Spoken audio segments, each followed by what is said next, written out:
Assim, em termos práticos, sabe o que eu fico pensando, assim, na minha cabeça sempre rola? A gente acha que parou no Antigo Testamento. Porque a gente sempre quer o olho por olho, dente por dente. Então, É, ué. assim, você me roubou, o que que você vai desejar pro cara que te roubou? No mínimo que você seja Você roubado. vai deixar isso É, acontecer? Isso. Ah, mano, para. Se você for traído, o que que você vai desejar pra pessoa? traição, né? Traição. E não é o Antigo Testamento? E Jesus passa por tudo aquilo que ele passou para justamente dizer, gente, tá tudo Tá errado. tudo errado. Tá tudo errado, é assim que se faz.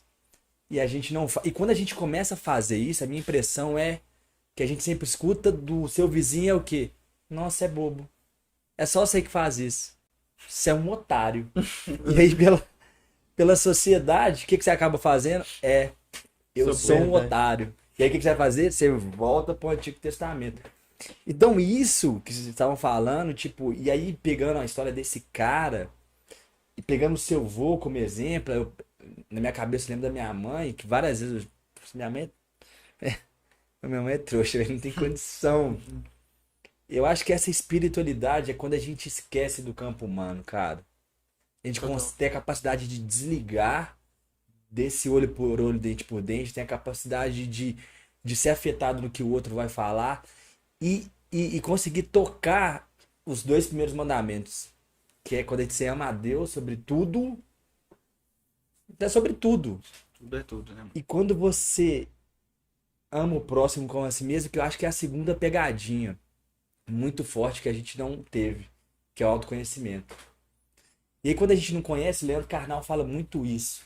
Ele deu um exemplo prático, eu nunca vou esquecer, ele fala assim, ele tava andando na rua, chegou um cara do outro lado, chegou e falou assim, ô seu filho da puta. Geralmente você vai ficar o quê? Bolado, né? Uhum. Você vai querer bater no cara. Ele olhou, parou, pensou, peraí, ele conhece minha mãe? Não. Eu convivo com minha mãe o tempo inteiro. Ela é? Não. Mas se ela fosse? Ele só tá falando que ela é. Tá, então por que que eu vou me Revidar esse revoltar, cara, mano. revidar exatamente disso? Não, Seria eu uma não aceito esse evolução ódio seu. gigantesca. Eu não aceito esse ódio seu. E vou tocar meu caminho. Então eu acho que a espiritualidade, essa busca, até em termos práticos, que é a pergunta que eu queria levantar para vocês, é onde buscar a espiritualidade em termos práticos? Então eu vou dar meu testemunho que às vezes uma música, uma meditação, é aquele momento que você para, esquece tudo da sua vida, se esvazia, né, de si Sim. mesmo, e aí uma música vai te preenchendo, uma meditação, que é a respiração, que é tudo que a gente tem. Se tirar a respiração, vai sobrar o quê? Acabou. Você morre. Total. Então a respiração também foi outra experiência que eu tive muito forte, a própria igreja também é. Eu acho que a gente não pratica isso, sabe? Sim. É, tanto essa questão de olho por olho, dente por dente no Antigo Testamento e começar. Porque imagina se nós três a gente começar a agir como Jesus agiu. Algum momento vai chegar um quarto cara que vai começar a fazer igual e vai fazer o quinto e vai ser o sexto, mas é difícil porque a gente está num mundo totalmente E aí você falou, né? Levantou a bola pra gente trazer isso pro termo prático. prático. Como é que a gente Prático. faz isso, né? E eu vou te falar o que eu acho realmente. É o seguinte: todos os dias a gente tem a oportunidade de levar isso pro campo prático. Todo dia, toda Para exercer hora. a espiritualidade. E eu vou te dar uns exemplos que, olha só, eu falo disso muito de empreendedorismo, né? Eu falar que a gente tá falando de espiritualidade, que eu falei, e hoje vamos falar de empreendedorismo. Ó, não é empreendedorismo hoje não, hoje é O que o Bruno outra Pereira coisa. fala de Sêneca, você fala de É, empreendedorismo. tipo isso, exatamente. Aí o que acontece? E aí eu falo de empreendedorismo muito assim, né? Fico falando pra caramba. Ah, tem que fazer isso na dificuldade, faz isso, assume o problema, vai lá resolver. E quando cai no meu colo, Zato, puta que aí fudeu, mano. Porque agora eu sei, filhão. Agora eu sei. Ah, Você não tá tava falando ruim? que tem que bater no peito, assumir a responsabilidade de fazer, você não tá falando que tem que resolver isso aí. Agora aqui, ó, tá a merda aí na sua mão, resolve. E aí você senta e fala, preciso fazer alguma coisa. E aí você resolve. E no campo espiritual, a mesma coisa. Eu vou te dar um exemplo. Isso que você falou de questionar, isso é um pensamento de segundo nível. É o que o Primo Rico fala um pouco disso, mas é quando você transcende o pensamento. Que é o que você falou. Primeiro o cara fala, ô filho da puta. Eu falo, peraí. A reação inicial, o pensamento de primeiro nível, ele fala, filho da puta é você. Você só xinga de volta. E o segundo nível faz isso. Peraí. esse cara nem conhece minha mãe. E aí você volta para o seu campo de paz. Então, em campos práticos, basicamente, para exercer a espiritualidade, né, falando assim, para o cara se aproximar, o primeiro passo, sem dúvida, é o que você falou, o cara tem que se autoconhecer. Tem que se autoconhecer. Eu comecei a me libertar, Robert, tipo assim, a ter tranquilidade e a me livrar da minha culpa. Primeiro, obviamente, que eu busquei conhecimento. Essa foi a primeira coisa. Então, você tem que buscar conhecimento. Em campos práticos, eu falaria isso. Busque conhecimento. Seja, como eu falei, na Bíblia, na igreja, em palestras, em ministrações, seja o que for. Mas busque conhecimento desse campo específico.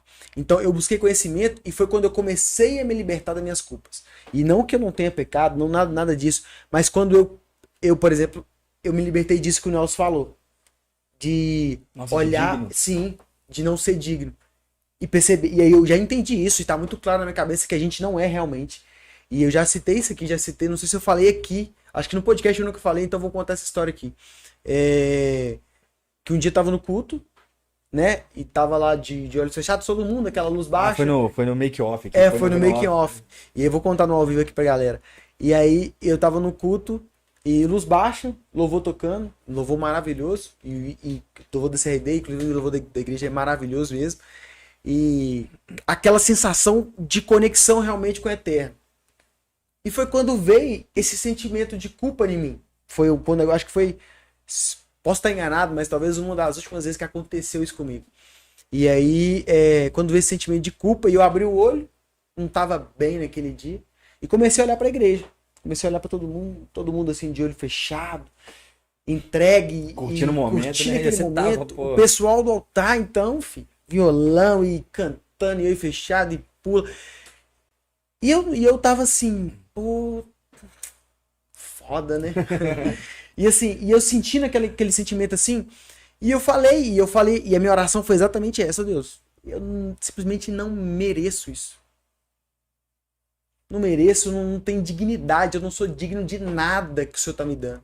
Nada. E aí eu conheci as pessoas, porque ela fala da igreja, conhecer e saber o pecado do irmão, é normal.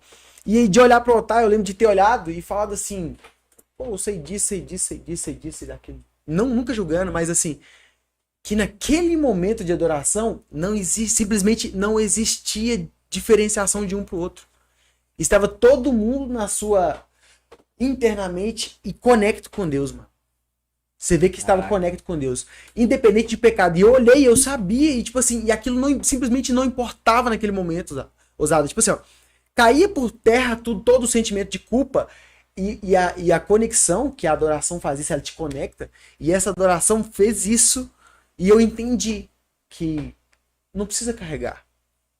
Porque quando vem, mano, não tem, é maior do que a gente. E eu aprendi isso, que não dá pra limitar Jesus a um livro, que é a Bíblia. Não dá pra limitar Jesus na nossa imaginação. Ele é muito maior do que isso. Não importa o que eu vou filosofar e falar a respeito. Ele é muito maior. Se você acha essa história bonita, ele é muito maior. E aí, eu tava no meio da igreja. Geralmente o pessoal vai orar nas pessoas que estão na ponta. Eu tava no meio da igreja. E veio uma pessoa a mim, orar pra mim e falou assim: Deus manda te falar que ele admira a sua sinceridade. E foi isso. Deus manda te falar que ele admira a sua sinceridade. Que eu não crio barreira, que eu não faço alvoroço, que você é sincero e ponto. E basicamente, eu não lembro exatamente, mas foi isso. E eu lembro que eu chorei pra caramba, e foi uma conexão, e foi um sentimento de Deus, de estar próximo de Deus, talvez um dos mais fortes que eu tive na minha vida. E aí eu entendi isso. Que quando eu sou sincero comigo e sincero com Deus, eu me conecto. Não é porque eu não tenho pecado, mas é porque eu simplesmente abro o jogo. Tipo assim, ó, eu não consigo, está difícil pra mim. Me ajuda. E ponto. Então, em campos práticos, aí eu nunca contei a história, né? Tô contando aqui agora. Então, isso me levou para um nível espiritual muito maior.